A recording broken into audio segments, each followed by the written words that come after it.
तो अब हम शुरू करने जा रहे हैं। मध्य प्रदेश के यूनिट 10 में जो आयोग है वो सबसे पहले आयोग की बात करेंगे हम। तो संघ लोक सेवा आयोग की हम बात करेंगे। संघ लोक सेवा आयोग एक केंद्रीय भर्ती एजेंसी है। जिस प्रकार मध्य प्रदेश लोक सेवा आयोग पीएससी के एग्ज़ाम के थ्रू भर्ती करती है, उसी प्रकार संघ लोक सेवा आयोग यूपीएससी के थ्रू एग्ज़ाम की भर्ती करती है। अब हम जानते हैं इसके संवैधानिक जो प्रोविज़न है वो क्या है। सबसे पहले ये एक संवैधानिक निकाय है जिसका वर्णन भाग 14 में अनुच्छेद 315 से 323 में किया गया है। संघ लोक सेवा आयोग की स्थापना 26 जनवरी 1950 को की गई थी। ये एक स्वायत्त संस्था है। इसके बाद हम बात करें, ये भारत शासन अधिनियम 1919 के तहत जो ली कमीशन, जिसे रॉयल कमीशन के नाम से भी जाना जाता है, उसकी सिफारिश पर इसका गठन किया गया था। तब इसका नाम लोक सेवा आयोग के नाम से इसका गठन किया गया था। भारत शासन अधिनियम 1935 में इसका नाम फेडरल पब्लिक सर्विस कमीशन रखा गया। बात करते हैं हम इसकी संरचना की। तो इसकी संरचना में एक अध्यक्ष और 10 सदस्य होंगे। सदस्यों के बारे में जो संख्या है उसका निर्धारण का अधिकार राष्ट्रपति को दिया गया है। इसके बाद हम बात करते हैं, शुरुआत में ये 10 की जो संख्या है उसके बारे में कुछ बताया नहीं गया था। इसके लिए 1969 में एक कानून आया जिसके तहत इनकी संख्या 10 निर्धारित की गई। तो संरचना इसकी क्या है, एक अध्यक्ष और 10 सदस्य। इसके बाद हम इनकी योग्यता के बारे में बात करते हैं। तो योग्यता का निर्धारण भी संविधान में नहीं है। व्यवहार में जो भी सरकार के अधीन कम से कम 10 वर्ष की सेवा दी हो वो इसके सदस्य और अध्यक्ष बनने की योग्यता धारण करते हैं। अगर बात करें हम इसके कार्यकाल की, तो इसका कार्यकाल जो संघ लोक सेवा आयोग के सदस्य और अध्यक्ष का है वो कम से कम 6 वर्ष और 65 वर्ष की अधिकतम आयु के साथ है। इनकी पुनर्नियुक्ति नहीं होती। अब बात करते हैं हम इनके वेतन की। तो इनका वेतन संचित निधि पर आधारित होता है, भारत की संचित निधि पर, और इस वेतन में कोई भी इनके कार्यकाल के दौरान अलाभकारी परिवर्तन नहीं होंगे, अर्थात इनके वेतन में कोई कटौती नहीं होगी। अब बात करते हैं इनके त्यागपत्र की। तो ये त्यागपत्र राष्ट्रपति को देते हैं। इसके बाद हम देखते हैं इनका निष्कासन। इनको निष्कासन करने की 2 विधियां हैं। एक होती है जांच के बाद और एक होती है बिना जांच के। अगर बिना जांच के हम देखें तो बिना जांच के अंतर्गत हमारे इसके अंतर्गत आएगा, जैसे ये दिवालिया हो गए हों, पागलपन हो गया हो, इनको इस टाइप की चीज़ों में जांच की ज़रूरत नहीं पड़ती। लेकिन अगर राष्ट्रपति इनको कुछ आधारों पर अगर निष्कासित करना चाहें, वो आधार है कदाचार का और असमर्थता। ये 2 ही आधार हैं जिसके आधार पर निष्कासित किए जा सकते हैं। तो इसमें सुप्रीम कोर्ट की जांच के बाद राष्ट्रपति इन्हें निष्कासित करेगा अगर ये दोषी पाए जाते हैं कदाचार के और असमर्थता के। और जो बिना जांच वाले हैं उनमें दिवालिया हो गया हो या कहीं और से वेतन नियोजन में ये लगे हों तो भी निष्कासित सीधे राष्ट्रपति के द्वारा किए जाएंगे। इस वाले केस में राष्ट्रपति को सुप्रीम कोर्ट की जांच की ज़रूरत नहीं है। जबकि अगर कदाचार या असमर्थता की बात करें तो इसमें राष्ट्रपति द्वारा तो निष्कासित किए जाएंगे, लेकिन सुप्रीम कोर्ट की जांच के बाद। अब बात करते हैं इसमें कार्यवाहक अध्यक्ष का भी एक प्रोविज़न है जो अनुच्छेद 316 में दिया गया है।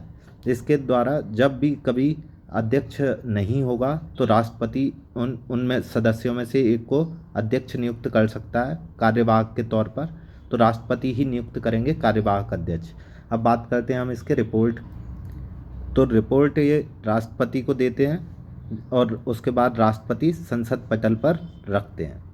और इसमें जो भी संसद ने इनकी रिपोर्ट की में जो सिफारिश हैं, अगर उनको माना है या नहीं माना, इसके आधार पर ये देखते हैं कि जो बातें उनकी नहीं मानी उनके बारे में राष्ट्रपति को ज्ञापन प्रस्तुत करना होता है। ज्ञापन प्रस्तुत करेंगे राष्ट्रपति कि ये सलाह नहीं मानी और क्यों नहीं मानी, इसके बारे में जानकारी देंगे। तो रिपोर्ट किसको दी जाएगी, राष्ट्रपति को, जो संसद पटल पर रखते हैं। अब हम देखते हैं इसमें प्रमुख जो अनुच्छेद हैं 315 से हमने देखे थे 323 तक, तो उनमें कौन कौन से इम्पोर्टेंट अनुच्छेद हैं। तो 315 में यूपीएससी, एमपीपीएससी और जॉइंट पीएससी के गठन के बारे में जानकारी दी गई है। जबकि 316 में इनकी नियुक्ति के संबंध में, इनके कार्यकाल के संबंध में जानकारी दी गई है। 317 में इनके निष्कासन और बर्खास्तगी की बात की गई है। 320 में आयोग के कार्यों के बारे में बात की गई है और 323 में रिपोर्ट के बारे में बात की गई है। तो 315 में इनके गठन के बारे में, 316 में इनकी नियुक्ति कार्यकाल के बारे में, 317 में निष्कासन के बारे में, 320 में आयोग के कार्यों के बारे में जानकारी दी गई है और 323 में रिपोर्ट की जानकारी दी गई है कि रिपोर्ट ये राष्ट्रपति को देंगे जो संसद पटल पर रखेंगे।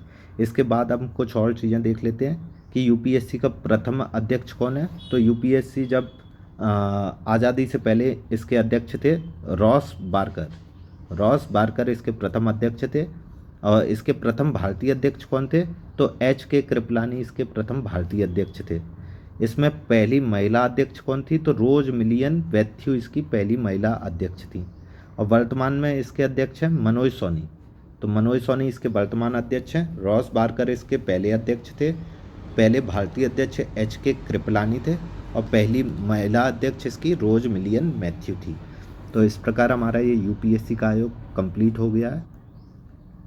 अब हम थोड़ा संयुक्त लोक सेवा आयोग के बारे में भी जान लेते हैं, जिसे जॉइंट पब्लिक सर्विस कमीशन कहते हैं।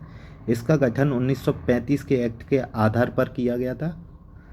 उसके बाद जब अनुच्छेद 315 के 2 में भी इसके गठन का वर्णन किया गया है कि 315(2) के तहत जॉइंट पीएससी का गठन होगा। इसका गठन कब होगा? जब राज्य आग्रह करेंगे तो संसद द्वारा इसका गठन किया जाएगा। इनकी नियुक्ति, त्यागपत्र, इनको हटाना, सेवा शर्तें और सदस्य संख्या ये सब राष्ट्रपति डिसाइड करेगा। अर्थात राष्ट्रपति इनकी नियुक्ति करेगा, ये अपना त्यागपत्र राष्ट्रपति को देंगे, इनको हटाने का काम भी राष्ट्रपति करेगा, इनकी सेवा शर्तों का निर्धारण भी राष्ट्रपति करेगा, इनकी सदस्य संख्या भी राष्ट्रपति तय करेगा।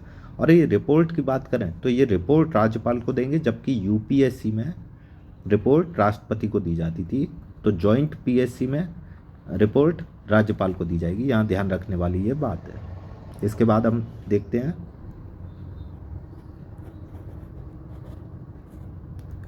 अब हम बात करते हैं मध्य प्रदेश लोक सेवा आयोग की। तो देखिए, मैंने आपको पहले ही बताया आर्टिकल 315 में इनके गठन की बात थी। एमपीपीएससी हो, चाहे यूपीएससी हो, चाहे जॉइंट पीएससी हो, तो इसका भी गठन 315 में भाग 14 के अंतर्गत किया गया है। यह भी यूपीएससी की तरह संवैधानिक निकाय है। मैं ये बताना भूल गया था, ये भी एक संवैधानिक निकाय है।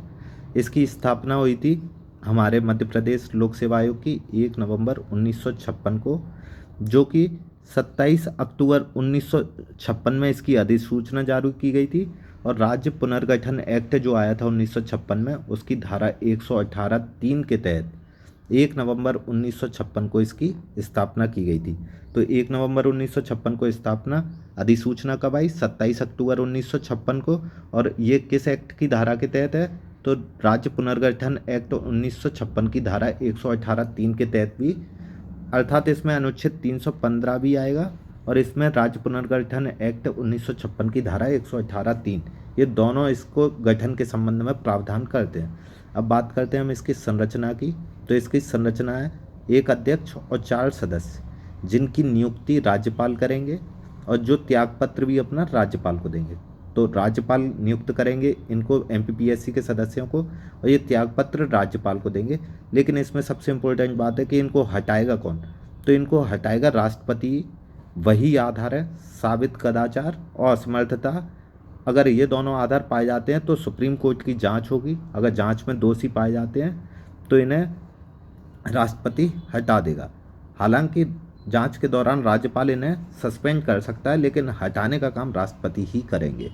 पुनर्नियुक्ति के बारे में बात करें तो इनकी पुनर्नियुक्ति के बारे में है कि इनका जो अध्यक्ष होगा एमपीपीएससी का, वो अन्य स्टेट की पीएससी का अध्यक्ष बनने का पात्र रहेगा, साथ ही साथ यूपीएससी का भी अध्यक्ष बनने का पात्र रहेगा।